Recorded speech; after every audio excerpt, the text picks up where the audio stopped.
കൊടും ചൂട് തുടരുന്നതിനിടെ രാജ്യത്തെ വൈദ്യുതി ഉപഭോഗം സർവകാല റെക്കോർഡിലേക്ക്. ചരിത്രത്തിലെ ഏറ്റവും ഉയർന്ന വൈദ്യുതി ആവശ്യകതയാണ് കഴിഞ്ഞ വെള്ളിയാഴ്ച രേഖപ്പെടുത്തിയത്.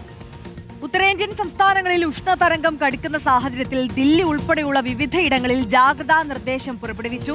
YS അഭിനന്ദ് വിവരങ്ങളുമായി ചേരുകയാണ്. അഭിനന്ദ്, ഉത്തരേന്ത്യയും ചുട്ടുപൊള്ളുകയാണ്.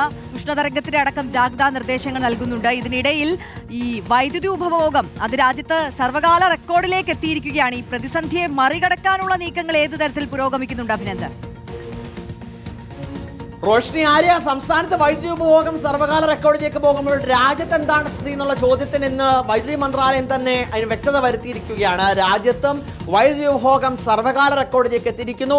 251 ജിഗാവാട്ട് വൈദ്യുതി ഉപഭോഗമാണ് ഏപ്രിൽ 23-ന് രേഖപ്പെടുത്തിയത്. ഏപ്രിൽ 22-ന് അത് 240.1 ആയിരുന്നു. അങ്ങനെയെങ്കിൽ ഒരു ദിവസം കൊണ്ടാണ് ഇത്തരത്തിലേക്ക് 11 ജിഗാവാട്ട് വർദ്ധിച്ചിരിക്കുന്നതാണ് ഏറ്റവും എടുത്തു കാണേണ്ട കാര്യം. മെയ്യിലായിരുന്നു 2024 മെയ് മാസത്തിലായിരുന്നു 249.1 ജിഗാവാട്ട് വൈദ്യുതി ഉപഭോഗം അതിന്റെ റെക്കോർഡിലേക്ക് പോയത്. ആ റെക്കോർഡ് ഇപ്പോൾ ഭേദിച്ചിരിക്കുകയാണ്. വേനൽക്കാലത്ത് AC-യുടെയും ഫാനിന്റെയും അമിതമായിട്ട് ഉപയോഗമാണ് ഇത്തരത്തിലേക്ക് വൈദ്യുതി ഉപഭോഗം വർദ്ധിപ്പിച്ചതെന്നാണ് കേന്ദ്ര വൈദ്യുതി മന്ത്രാലയം വ്യക്തമാക്കുന്നത്.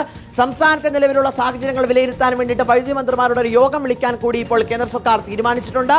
എന്തായാലും കടുത്ത ചൂടിൽ വലയുകയാണ് ഉത്തരേന്ത്യൻ സംസ്ഥാനങ്ങളെല്ലാം തന്നെ. പഞ്ചാബിലായാലും ഛത്തീസ്ഗഡിലായാലും ഹരിയാനയിലായാലും ഹിമാചൽ പ്രദേശിലായാലും വലിയ ചൂടാണ് രേഖപ്പെടുത്തിയിരിക്കുന്നത്. ദില്ലിയിൽ താപനില 42 ഡിഗ്രി സെൽഷ്യസിലേക്ക് എത്തുന്നു. ഇതിന്റെ ഭാഗമായിട്ട് ആശുപത്രികളെ സജ്ജീകരിച്ചിരിക്കുകയാണ് ദില്ലി സർക്കാർ.